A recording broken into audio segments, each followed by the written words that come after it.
Hello, and welcome to another fantastic episode of Simple English Listening, where we give you gentle, intermediate listening practice where you can pick up a few new words and maybe learn a bit about the wider world. Today, I'll tell you about my experience in one of the most unknown and mysterious countries in Europe, Northern Cyprus. There may be a few birds and Cambodian builders in the background, but that's because it's literally impossible to find silence in this country. I'm in Cambodia right now.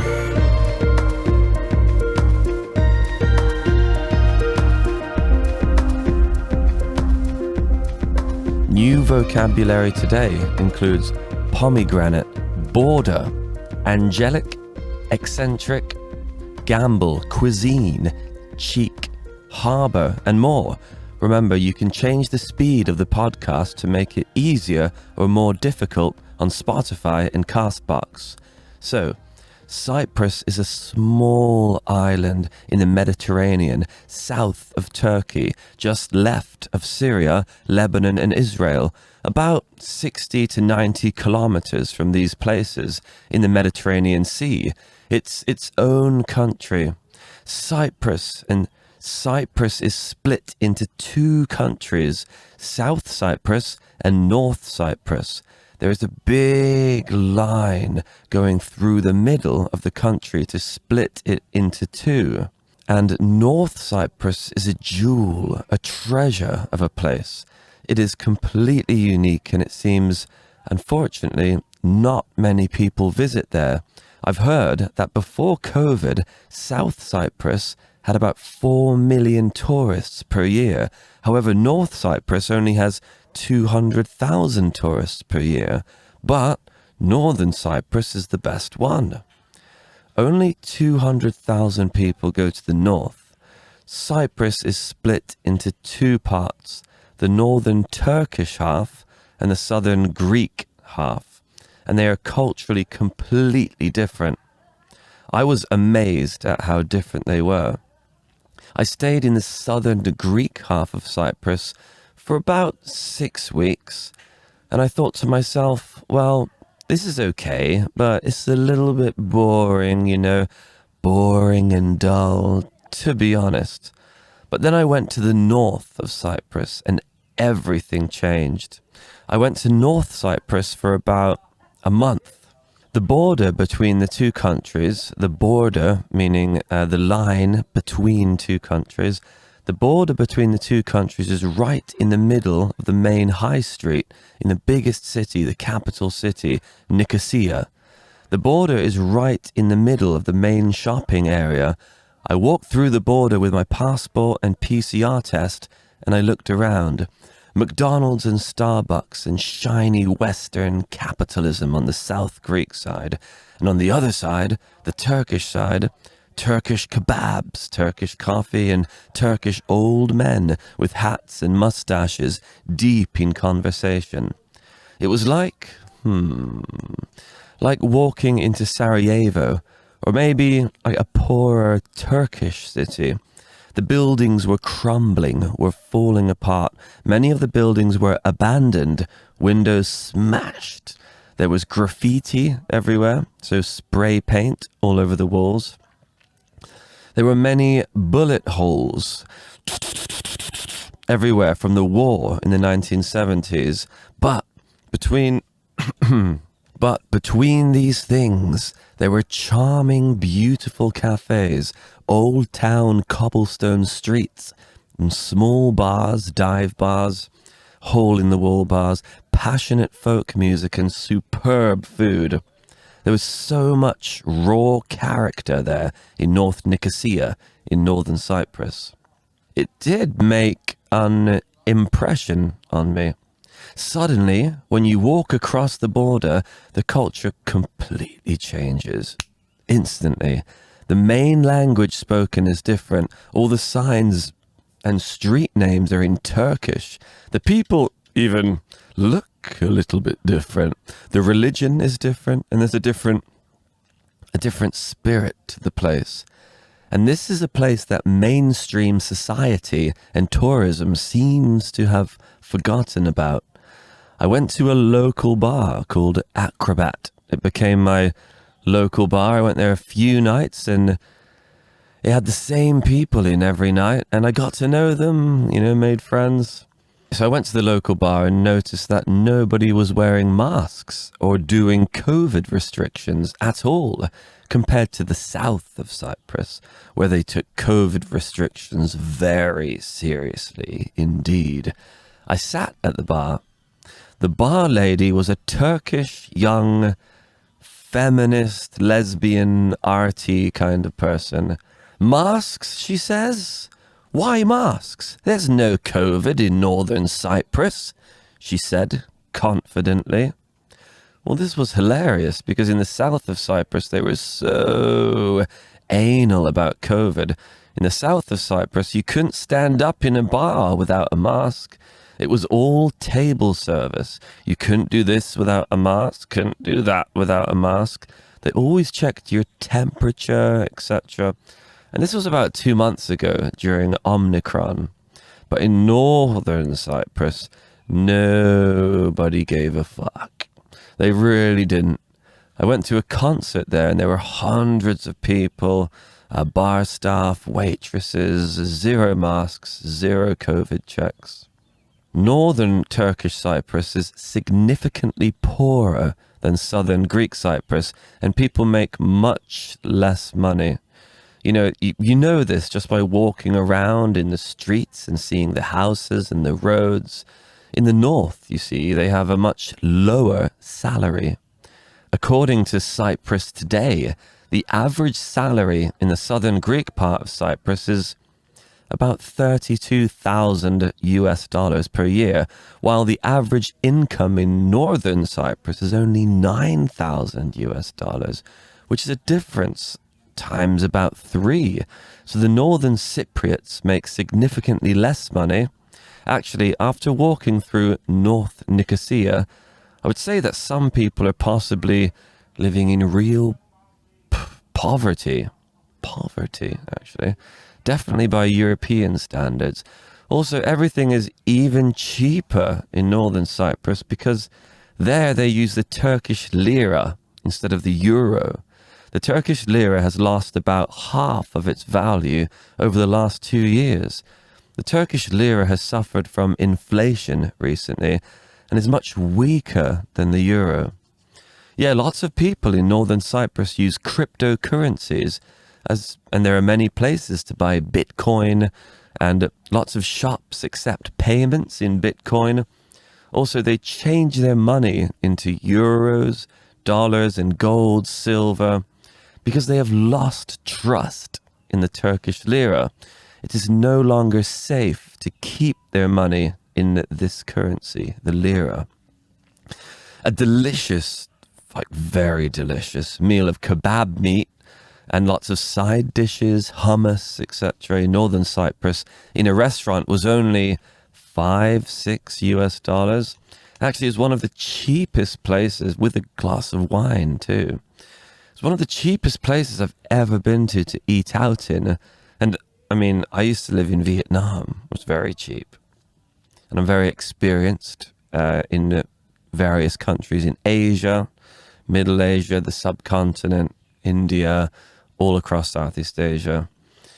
In the north of Cyprus, I quickly made friends with a group of local musicians at that Acrobat bar. We played acoustic music at the local bar. In this bar, every night, it was the same people with the same stories, interesting and eccentric Turkish people. Eccentric means a little bit crazy, but in a kind of intelligent, maybe, but positive way. Like, not crazy, like dangerous, but just imagine like a wild scientist. Yeah, eccentric. So, unfortunately, not many of these people spoke English, unlike South Cyprus, where everyone speaks English. My best friend in northern Cyprus had ginger hair, red hair, and a big beard, and he was a big guy with a beautiful, angelic voice. Angelic means adjective, which means like an angel. He had an angelic voice. He was only 22, also a professional musician. Yeah, we had a good time. When it was finally time for me to leave, he said he felt very emotional, and he looked at me with his big puppy dog eyes, and he wanted me to stay. He was sad I had to leave. Yeah, I mean, yeah. I think he was enjoying his new eccentric British friend. Another thing I noticed there, and also in Turkey, they love fresh orange and pomegranate juice. Everywhere there are juice presses and many, many oranges and pomegranates to squeeze the juice with. Pomegranates are fruit. Inside a pomegranate, there are lots of small red and purple seeds that are very explosive, juicy and sweet. They make a red juice. And the food, Lord. I think the north of Cyprus has some of my favorite cuisine. Cuisine, which means food of a region, of an area, of a country. Food of a country. The Cypriot cuisine was delicious. It was the most perfect grilled meats and vegetables and kebabs and soups. It's basically Turkish food, but like better somehow, because Turkish food is amazing. What's your favorite cuisine? Italian cuisine, Indian cuisine, Iraqi cuisine, and why is it your favorite cuisine? Tell us in the comments. I stayed in the north half of Nicosia for about 2 weeks, and then I stayed in Kyrenia, which is a beautiful city on the northern coast of Cyprus. I had a room in the historic harbour. Harbour is where you park boats. There were many boats in the harbour. The harbour in Kyrenia is a Venetian harbour. All the architecture was Venetian from the Republic of Venice, from when Venice was its own country hundreds of years ago, for hundreds of years, and once ruled Cyprus. Venice is now an Italian city, of course. Also, Kyrenia was like the Turkish Las Vegas. There were also many casinos there and people flying in freely from Turkey to gamble, to bet money on blackjack, poker, horses, gambling to gamble, because gambling is illegal in Turkey, prohibited. It is banned. You cannot do it. So the Turks, they fly to Cyprus to gamble. Being in the Turkish part of Cyprus inspired me to see Turkey. It got me more interested in Turkish culture. Actually, I flew to Istanbul just after. And I'll tell you all about that in the next episode. We'll talk about Istanbul and the earthquake I was in. I was in an earthquake, like a 7.8 on the Richter scale, which is a big earthquake, because that happens quite frequently around that area in the next episode. So about Cyprus, another cool little cultural quirk I noticed here is when two Turkish Cypriots see each other, they do like French people and kiss both sides of their face, but without the kissing. They just touch the cheeks against each other's cheek. The cheek is the side of your face, the outside part of your mouth. The Cypriots would touch cheeks once on each side of their face. I thought this was pretty cool. Now, there are many, many Turkish people, or you can say Turks, short for Turkish people, Turks. There are many Turks that have moved to northern Cyprus, but they cannot cross the border and visit the southern Greek half of Cyprus without a visa. But in northern Cyprus, Turks can freely come and freely go. The only northern Cypriots that can visit South Cyprus are Cypriot citizens born there on the whole island of Cyprus and whose parents are from there. In the north of Cyprus, they speak Turkish. In the south, they speak Greek. But there was a time before the war when people would speak a bit of both languages more. According to my big, ginger, bearded friend, because all the communities used to live together before 1974. So his dad speaks Turkish, but also a bit of Greek, because they used to live side by side with the Greeks. But now, since the war in 1974, all of the Greeks had to leave northern Cyprus and move south. and all of the Turks had to leave southern Cyprus and move into the north half, the Turkish half. My teacher friend, my dear friend Phyllis, whom I worked with in Hanoi, came to visit me. We had a great time. Together we went to the final stop of this trip, to the old abandoned city of Salamis. It's an old ancient Greek city, but kind of its own culture too. From around 500 BC, it was once a great city. There's a very famous war that happened there between the Greeks and the Persians, which is modern day Iran. The Persians, Persia, the old name for Iran. So there in this city of Salamis, there's a Colosseum, an amphitheater, but only one thing that got my eye was all of the baths. So many baths, different kinds of bathhouses for the people back then. Must have been a nice life. Obsessed with baths and saunas. Sounds like a good, imagine them in their togas, in their baths and living a chilled out life. In summary, in conclusion, I say, if you ever visit Cyprus, definitely make time for North Cyprus. It is a jewel, a treasure of the Mediterranean, of Europe, and completely unique, with a completely unique history and culture. Please rate this podcast on Stitcher, on Apple, on Spotify, and wherever you're able to. The higher our score, the better our rating, the more people can discover this podcast. I make no money from this podcast. My payment is the satisfaction that I get by having more listeners and being able to help more people. This podcast is my giving, my volunteering of the month.